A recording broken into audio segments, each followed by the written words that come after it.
Sometimes the simplest tunes make for the biggest earworms. The original Nintendo's 8-bit technology meant that the chiptune-based soundtracks of the 80s and 90s didn't have a lot to work with in terms of breadth of sounds. That the music composers of the original NES era had so little to work with and were still able to achieve what they did is yet another of the many impressive aspects of the games of that system. The music of the NES dug its way into my ear as a child and served as some of my earliest musical influences growing up. I thought it would only be fitting to put together a nice tribute to the simple yet undeniably catchy soundtracks of the NES by counting down the 10 best soundtracks of the NES. My only ground rule here is that only one game/the best game per series will be included. Otherwise, this would very quickly turn into a Mega Man countdown. I'm Tony with Let's Play with Brigands, and these are the top 10 best NES soundtracks of all time. Number 10. Jackie Chan's Action Kung Fu. Before Rush Hour, hell, even before Rumble in the Bronx, Jackie Chan inexplicably had his very own NES game named after him. I'm skeptical that Jackie had any awareness of the game or even what the system was at the time, but just the same, it's a great action platformer. Tonally, the soundtrack sounds unlike virtually anything else on the system. If you're familiar with it, you know what I mean. Like, you could always identify a Konami game pretty quickly from its soundtrack, as they use the same sharp tones for all their stuff. The composers at Hudson Soft put together their own custom sounds for this one, which gave it a very distinct character. By and large, the soundtrack used depth very well and had a distinctive reverb quality, which helped to simulate the acoustics of every level. A couple standouts are the recurring cave music and the eerie piece played in the castle in the final section of the game that my brother really loved. The former evolves into a really badass solo, and the latter makes effective use of dropping the bass out of the track at key times to heighten the creepiness of the piece. The gameplay was tight, and the soundtrack was on point for this one. So while we may not have known who the hell Jackie Chan even was as kids, we knew his game was one of the better offerings on the NES. Number 9. Rockin' Cats. Atlus's Rockin' Cats is another solid and unique platformer, which is tons of fun to pick up and play. You play as Willie, apparently a rising star in the community of jazz musician cats. His girlfriend has been kidnapped, of course, by dogs, of course, and Willie has to use his novelty punch glove and its various attachments to traverse the world and fight to get her back. It relies heavily on the punch glove to attach to various grabbables and get around, not unlike Bionic Commando. Merging 1920s big band and gangster theme tunes with childlike carnival melodies, the soundtrack is catchy and perfectly captures the mood of a jazz band cat starring game. The game covers a lot of ground, with some really swinging tunes like going head-to-head with the Bull Band to the minimalist basic kick drum beat and whistle hook of the Wild West level. One of the hidden gems for the NES, Rockin' Cats is worth a play for its gameplay and rockin' soundtrack. See what I did there? Number 8. Rescue Rangers. I'm as shocked as you are that it took us 3 whole games before we got to our first Capcom-made game on this list, but it's a good one in Rescue Rangers. Capcom churned out a ton of Disney-themed games in the 80s and 90s, and somehow they were nearly all great and typically some of the best gaming experiences for the NES all around. This extended to the soundtracks, and Rescue Rangers was no exception. Whether it was the swingin' casino music, one of my favorites in the maddening moving Pipe Zone F, or my personal favorite Fat Cat's Factory soundtrack, virtually every level had a hook you'd be humming to yourself as you threw your controller in rage. Plus, they nailed the NES chiptune adaptation of the Rescue Rangers theme song, which was undeniably one of the strongest themes from the Disney afternoon block from back in the day. Yes, along with DuckTales. Number 7. Super Dodgeball. You knew that with all the great sports game soundtracks for the NES, that the sole sports-themed game on this list had to be a good one. Super Dodgeball not only is one of the most accessible and addictive sports games for the system, it also boasts one of the best soundtracks for it.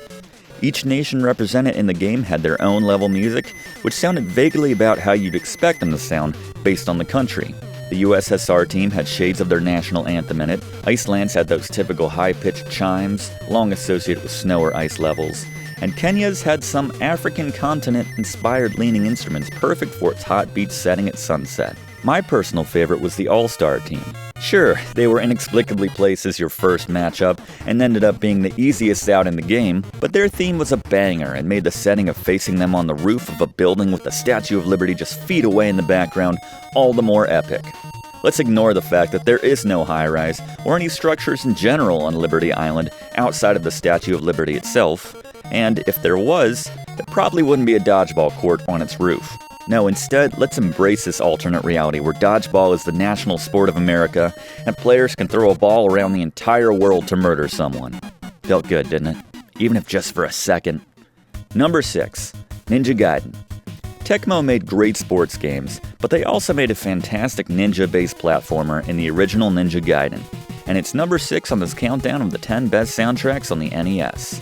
From the opening cutscene, you knew this game was going to be good, and while most of that was the epic sword duel to the death, the building music really established the drama of that heartbreaking opening scene. Many of the pieces in this game were as action-packed as the game itself, the opening level being a great example. Others, like the dungeon level, evolved nicely from a restrained building intro to abject chaos seconds later. There really aren't any bad tracks on this soundtrack. There were a couple weaker tracks, such as the one accompanying level 6-2/Hell, which made dying there over and over again that much more unbearable.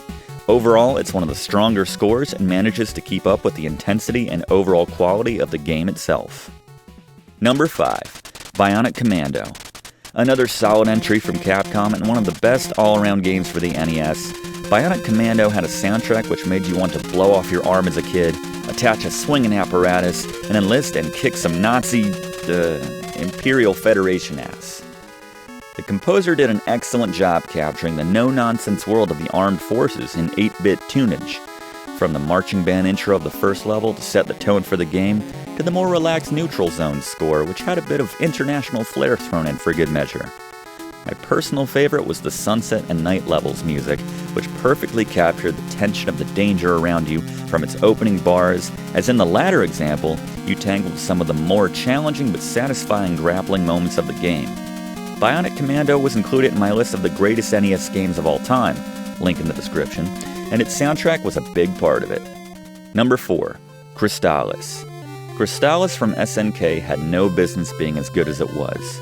Combining RPG and adventure gaming elements with hack-and-slash action, Crystalis is easily one of the best games for the NES, and one of the longest and most satisfying to boot. The icing on the cake that is this NES gem is that it also had a fantastic soundtrack. While there really weren't any standouts which stood head and shoulders above the rest, it's another game where you'd be hard-pressed to find a bad track in the bunch, and considering the large scope of the game and lack of recycling tracks like a lot of games did, this feat is all the more impressive. A few notable tracks include the bouncing main overworld music, the brazen staccato theme which accompanies your time in the treacherous mountains, and my brother's personal favorite, the melancholic Chiron theme, which seemed to foreshadow the tragedy which would later strike that town in the game. You can make arguments against the spots or even existence of many of the other games on this list to this point, but these final 3 are ironclad in my opinion. Number 3. Maniac Mansion. LucasArts Games' Maniac Mansion takes its soundtrack very seriously. Actually, Maniac Mansion is the only game I can think of where every character has their own theme music, and each character's sole possession when you start the game is a boombox which is playing their theme song constantly. Seriously. These theme songs make up 80% of the music of the game. Outside of the intro, a couple jingles, and Dr. Fred and his family's campy, weird, wacky sci-fi theme which plays intermittently during cutscenes. The characters' tracks themselves are some of the highlights of the game and range from rocking to funky, but it's always pumping and always catchy. This game does something quite novel in breaking from the convention of fitting each theme to reflect the level's environment, instead opting to craft perfect theme songs to reflect each character's unique personality and style. As there are only 7 main themes in this game to go with each of the 7 playable characters, and because they're such a big part of the identity of this game, let's get meta and do a super quick rundown of their themes in order from worst to best. 3.7. Bernard, the resident nerd's theme, sounds like something you'd hear in a NASA lab to me. It's certainly not bad, but you'd hardly expect the nerdiest character to have a banger or the best soundtrack to accompany him. The joke's on me though, as Bernard is objectively the most valuable character in the game, so I got used to his theme playing on heavy rotation when I was a kid. Tied at 3.5, Wendy and Razor's themes could not be more different. Wendy has the timid but intellectual theme to match her creative, introverted personality, whereas Razor's wild rocker sounds exactly like you'd expect her female-fronted Razor and the Scumettes to sound with the NES equivalent of string bending and power chords. While I'd put these two at a tie overall, I'd argue Wendy's is more listenable for longer stretches when you're doing a lot with her character, versus Razor's, which can more quickly wear on your ears as it seems to have only one speed: heinous. 3.4. I don't know if the aim was to make an in-your-face hip-hop track, but Michael's theme is a banger regardless, and a lot of fans of this game's favorite overall for good reason.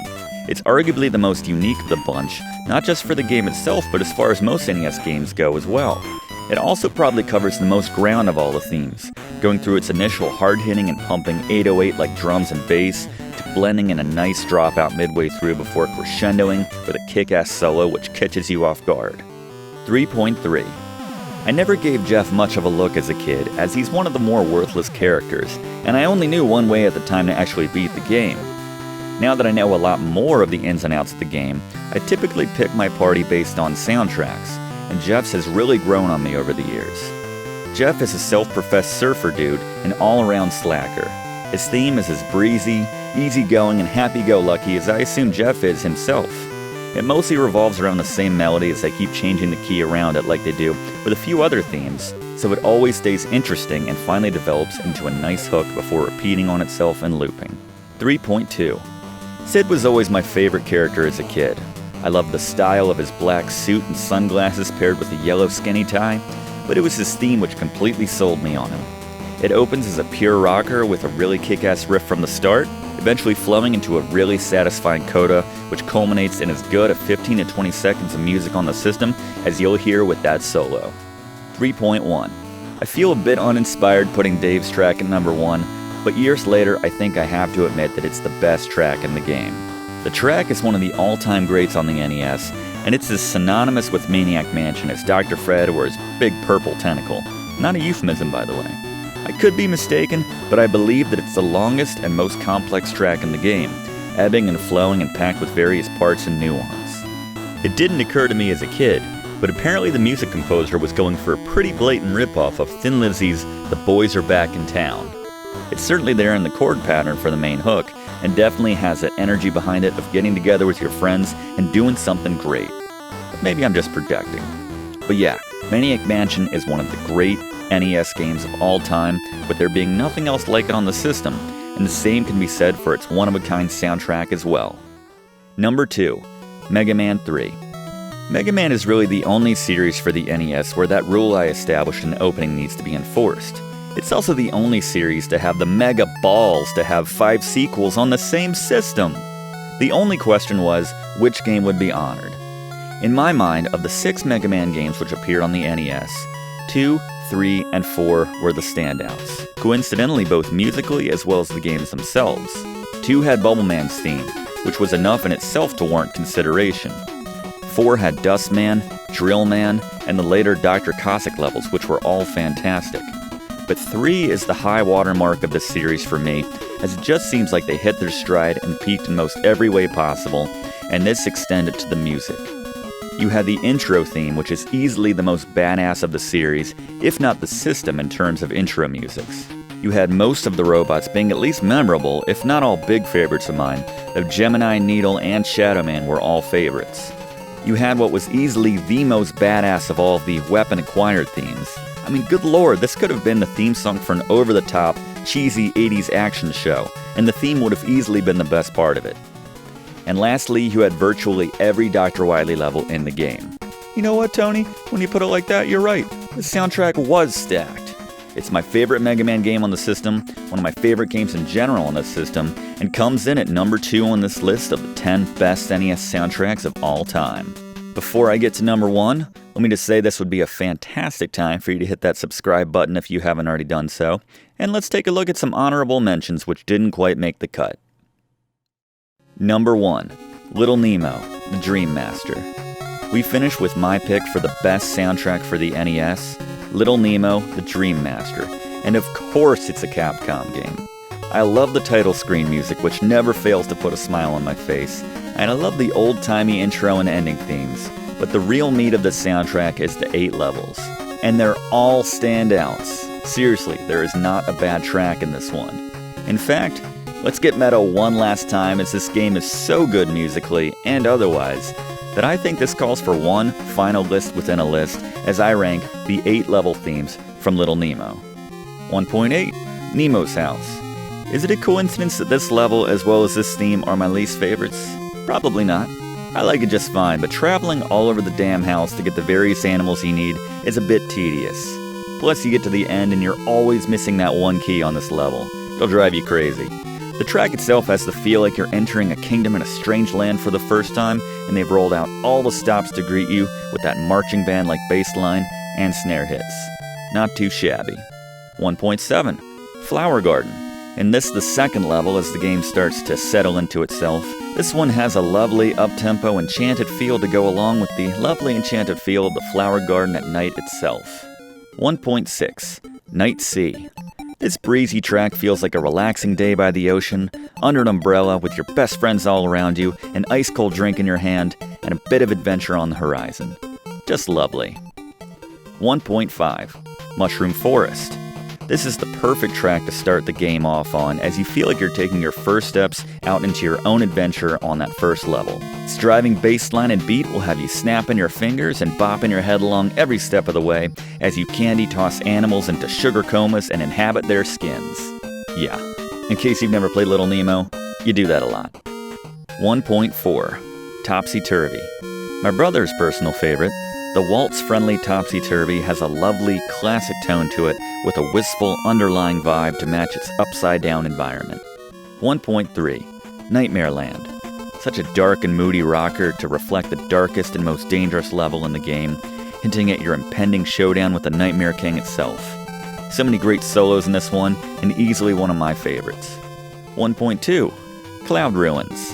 Such a fun rocker and my longtime favorite when I was a kid. If I can go music nerd for 2 seconds in this top 10 best NES soundtracks of all time segment, they do that thing where the bass line in the intro remains on the major key on those quarter notes, but the surrounding parts simulate the changing chords. And they do a really interesting progression on top of that, going a full step down from the one, then half steps from there, all underneath that rocking lead that I love. It just makes me think that the music composers with Capcom at the time studied music theory pretty seriously leading up to their gigs. 1.1. House of Toys.